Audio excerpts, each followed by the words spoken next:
अगर आप law entrance exam के बारे में जानना चाहते हैं तो वीडियो आपको लास्ट तक जरूर देखना चाहिए, बिकॉज आज के इस वीडियो में हम बात करने वाले हैं क्लैट एग्जाम के बारे में। क्लैट एग्जाम क्या होता है, क्लैट एग्जाम के लिए एलिजिबिलिटी क्राइटेरिया क्या है, एग्जाम पैटर्न क्या होता है, ये एग्जाम किस मोड में कंडक्ट कराया जाता है, ये एग्जाम किस लैंग्वेज में कंडक्ट कराया जाता है, और बहुत सारी चीजें क्लैट एग्जाम से रिलेटेड आपको इस वीडियो में जानने को मिलेंगी।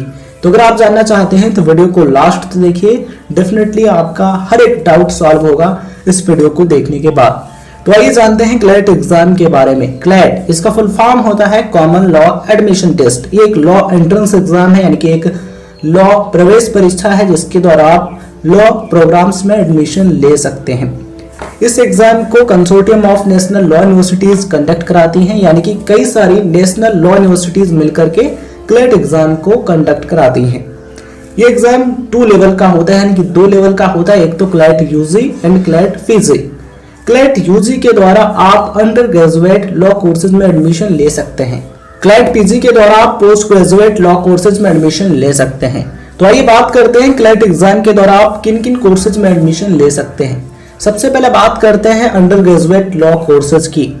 आप क्लैट एग्जाम के द्वारा जनरल एलएलबी कोर्स में एडमिशन ले सकते हैं। जनरल एलएलबी कोर्स जो है ये 3 इयर्स में कंप्लीट होता है। इस कोर्स को आप आफ्टर ग्रेजुएशन कर सकते हैं, यानी कि अगर आपने ग्रेजुएशन कर लिया है तो आप इस कोर्स के लिए अप्लाई कर सकते हैं। तो क्लैट के द्वारा आप जनरल एलएलबी कोर्स में एडमिशन ले सकते हैं।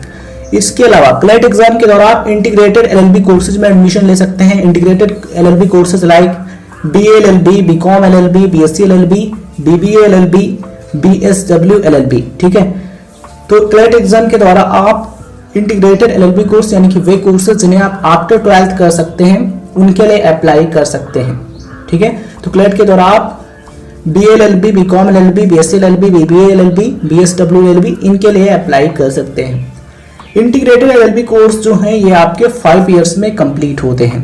इसके अलावा क्लैट एग्जाम के द्वारा आप पोस्ट ग्रेजुएट लॉ कोर्सेज में भी एडमिशन ले सकते हैं, यानी क्लैट के द्वारा आप एलएलएम का कोर्स कर सकते हैं, मास्टर ऑफ लेजिस्लेटिव लॉ का कोर्स कर सकते हैं क्लैट एग्जाम के द्वारा, ठीक है। तो क्लैट के द्वारा आप under graduate and post graduate दोनों प्रकार के कोर्सेज में एडमिशन ले सकते हैं। मास्टर ऑफ लेजिस्लेटिव लॉ यानी कि एलएलएम का जो कोर्स है ये 2 इयर्स में कंप्लीट होता है, यानी कि 2 साल में कंप्लीट होता है। तो क्लैट एग्जाम के द्वारा आप पोस्ट ग्रेजुएट कोर्सेज में भी एडमिशन ले सकते हैं। तो आइए बात करते हैं एलिजिबिलिटी क्राइटेरिया की। सबसे पहले बात करते हैं यूजी कोर्सेज यानी कि अंडर ग्रेजुएट कोर्सेज के लिए एलिजिबिलिटी क्राइटेरिया की। बात करते हैं इंटीग्रेटेड एलएलबी कोर्सेज की।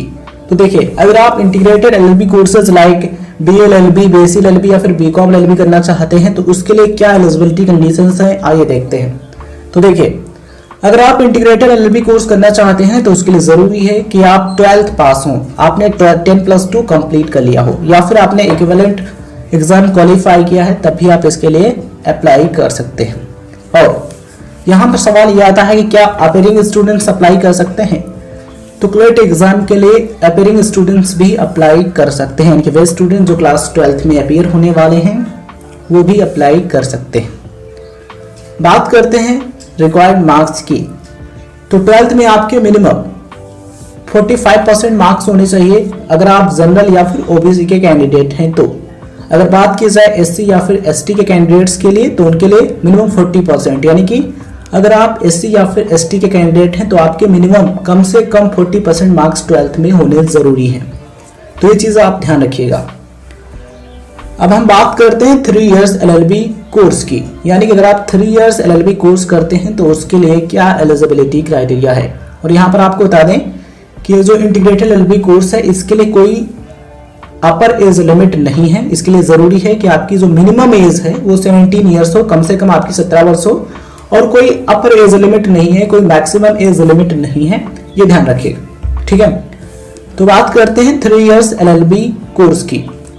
अगर आप ये कोर्स करना चाहते हैं तो उसके लिए जरूरी है कि आपका ग्रेजुएशन कंप्लीट हो। आपने ग्रेजुएशन किसी भी स्ट्रीम में किया है तो आप इसके लिए अप्लाई कर सकते हैं, यानी कि आपने ग्रेजुएशन चाहे बीएससी किया है, बीएससी, बीकॉम, कोई भी बैचलर डिग्री आपने की है, कोई भी ग्रेजुएट कोर्स किया है तो आप इसके लिए अप्लाई कर सकते हैं।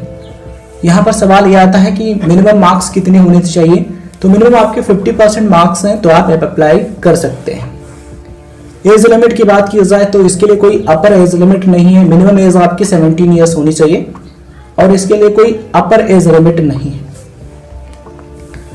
अब हम बात करते हैं पोस्ट ग्रेजुएट कोर्सेज की, यानी कि बात करते हैं LLM की, मास्टर ऑफ लेजिस्लेटिव लॉ की।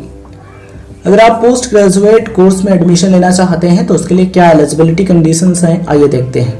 तो देखिए, अगर आप LLM का कोर्स करना चाहते हैं तो उसके लिए ज़रूरी है कि आपने LLB की डिग्री कंप्लीट की हो, आपने बैचलर ऑफ लेजिस्लेटिव लॉ की डिग्री कंप्लीट की हो, आपके पास LLB की डिग्री होनी चाहिए। एज की बात की जाए तो मिनिमम एज आपकी 17 ईयर्स होनी चाहिए और इसके लिए भी कोई अपर एज लिमिट नहीं है, कोई मैक्सिमम एज लिमिट नहीं है। तो आइए बात करते हैं क्लैट यूजी के लिए exam pattern, exam mode, exam duration, इन सभी चीजों के बारे में। बात करें क्लैट यूजी की, तो क्लैट यूजी का जो एग्जाम है ये आपका ऑफलाइन मोड में कंडक्ट कराया जाता है, यानी कि pen and paper based mode में एग्जाम कराया जाता है।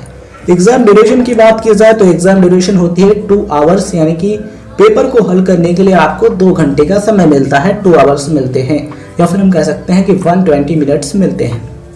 क्वेश्चंस की बात करें तो क्वेश्चन आपके MCQ होते हैं, यानी कि मल्टीपल चॉइस टाइप क्वेश्चंस आपको मिलते हैं, ऑब्जेक्टिव टाइप क्वेश्चंस आपको मिलते हैं, जिसमें क्या होता है 4 ऑप्शन होते हैं, उसमें से एक ऑप्शन आपका करेक्ट आंसर होता है। टोटल क्वेश्चंस की बात करें तो टोटल क्वेश्चंस होते हैं 150, यानी कि कुल 150 प्रश्न होते हैं और कुल 150 अंक के होते हैं, यानी कि टोटल मार्क्स आपके होते हैं 150, यानी कि 150। ठीक है, यानी कि एक क्वेश्चन आपका 1 नंबर का होता है और यहाँ पर यह भी ध्यान रखना है कि नेगेटिव मार्किंग होती है इसमें। अगर आप एक प्रश्न सही करते हैं, एक क्वेश्चन सही करते हैं तो आपको 1 नंबर मिलेगा, 1 मार्क मिलेगा। अगर आप एक प्रश्न गलत करते हैं तो आपको 1 नंबर तो मिलेगा ही नहीं और साथ में क्या होगा 0.25 मार्क्स आपके कट कर लिए जाएंगे, यानी प्रत्येक सही प्रश्न के लिए आपको 1 अंक मिलता है और प्रत्येक गलत प्रश्न के लिए आपके 0.25 मार्क्स कट कर लिए जाते हैं। एग्जाम लैंग्वेज की बात करें तो ये एग्जाम आपका इंग्लिश में कंडक्ट कराया जाता है, यानी कि पेपर आपको इंग्लिश में देना होगा। ठीक है, तो ये चीज आप ध्यान रखिएगा।